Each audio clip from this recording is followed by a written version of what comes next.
Hello dear students. Today we are going to start second stanza of the same poem Name an Elementary School Classroom in a Slum. So students, let's start. On sour cream walls. Students, sour means unpleasant taste. Sour cream means खट्टी cream. ठीक है. So here the poet wants to say that the condition of classroom walls is not good. The smell of sour creams. उन दीवारों से खट्टी cream की एक smell आती है. Why? Because now the walls have become old. That's why they smell of sour cream. Next, donation.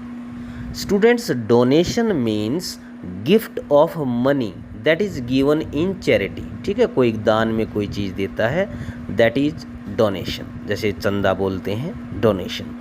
So the walls of the classroom bear the names of those who have given donation to build these classrooms. And students, you have also seen such type of names on the walls of temple, school, hospital, etc. So these type of names have also mentioned here. Next, Shakespeare had. Students, who is Shakespeare? Shakespeare is an great English poet. ठीक है. So these walls have some pictures and sceneries. वहाँ classroom की walls पर ना picture और scenery लगी हैं. These picture or sceneries have been mentioned here.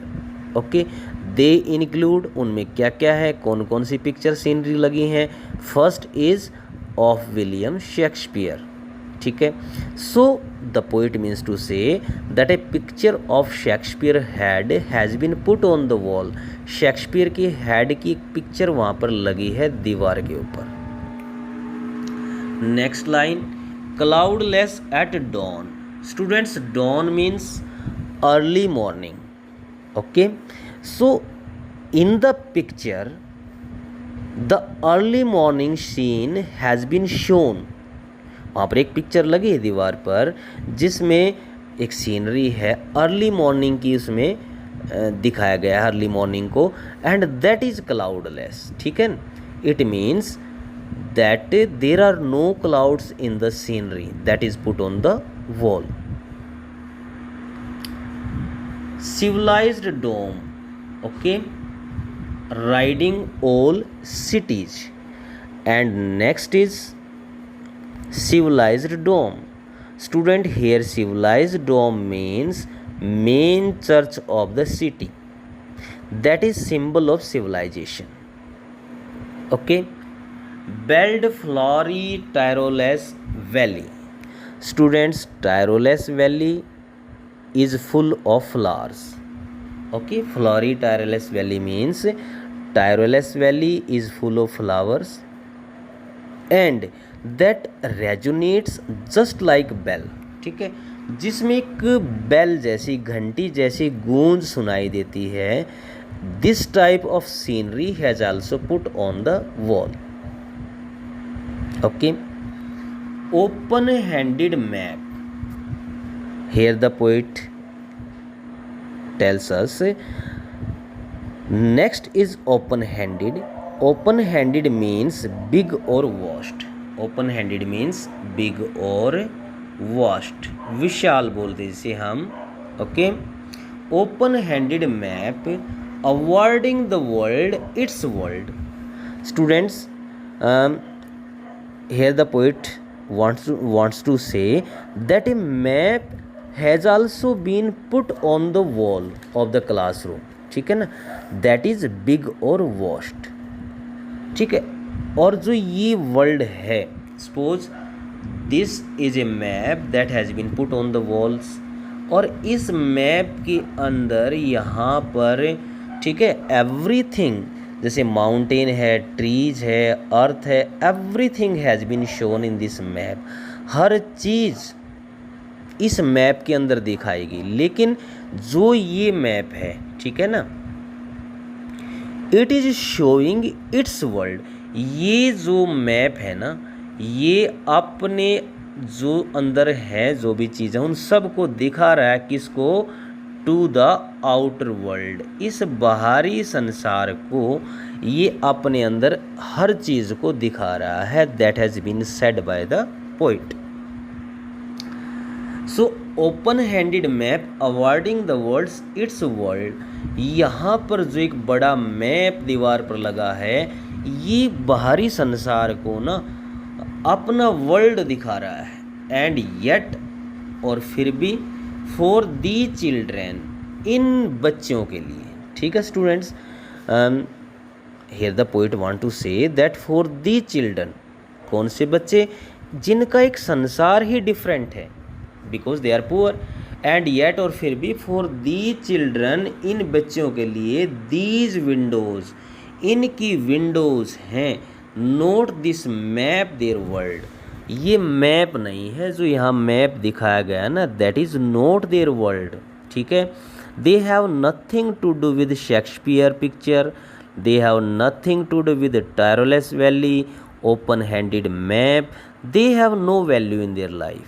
ठीक है, इन बच्चों का संसार तो कौन सा है, देयर क्लासरूम विंडो, वहीं से वो जो भी कुछ देखते हैं केवल वहीं से वो देखते हैं, दैट इज़ देयर वर्ल्ड। इससे आगे उनके लिए कुछ भी नहीं है। ठीक है, note this map their world where all their future painted with a fog, जहाँ पर, ठीक है, जब वो विंडो से बाहर देखते हैं तो उनका जो फ्यूचर है that is all foggy, FOGGY। ठीक है students, foggy means that is full of fog, जो धुंध से भरा हुआ है, दैट इज़ नॉट क्लियर। ठीक है, तो ऐसा वर्ल्ड वो वहाँ से देखते हैं जो धुंध से भरा है, जो क्लियर नहीं है। A narrow street sealed in, student sealed in means limited. ठीक है ना, तो वहाँ विंडो से वो देखते हैं अपनी स्ट्रीट, वो नैरो है, बिल्कुल तंग स्ट्रीट गली है, सील्ड इन, जो लिमिटेड है विद ए लीड स्काई। ठीक है, तो student lead means grey and dull sky. ठीक है, it means they have no hope in their life. उन बच्चों के जीवन में ना किसी भी प्रकार की होप नहीं है, आशा नहीं है, क्योंकि वो जो उनकी नैरो स्ट्रीट्स है जो वो एक लिमिटेड है, बस लीड स्काई तक, उस धुंधले आसमान तक, उससे आगे उनको कुछ नहीं दिखाई देता। They have no hope in their life. Far far from rivers, capes, capes क्या होते हैं स्टूडेंट, आइलैंड, द्वीप, and star of words, star of words mean tall promises made by politicians. So most of the time politicians come here and they make big promises. ठीक है, लेकिन poet बताते हैं कि ये जो चिल्ड्रन हैं their life is far away from reverse, island and these type of big promises. कितने बड़े प्रोमिसेस ये यहाँ पर करते हैं पॉलिटिशियंस, बट उनकी लाइफ में उनका लाइफ ना इन एक्टिविटीज़ से बिल्कुल ही दूर है। So students, in this way the poet depicts a very touching picture of the children. So students, let's check the figure of speech on sour cream walls. Students, here imagery, IMAGERY, imaginary poetic device has been used. Students, what is imaginary poetic device? देखो, that creates an image of an idea in our mind. Imaginary poetic device में एक image हमारे idea की ना वो हमारे mind में ना क्रिएट की जाती है, या फिर ये हमारी ना सेंसेस से रिलेटेड होती है इमेजरी पोइटिक डिवाइस। जैसे सौर क्रीम, ठीक है, मन में खट्टासापन महसूस होता है, तो ये हमारी सेंसेस के द्वारा, दैट्स वाई यहाँ पर you can say imagery poetic device has been used. Next is lead sky. here metaphor figure of speech has been used. Next is far means repetition figure of speech has been used, and far from alliteration figure of speech has been used. Okay students, thanks.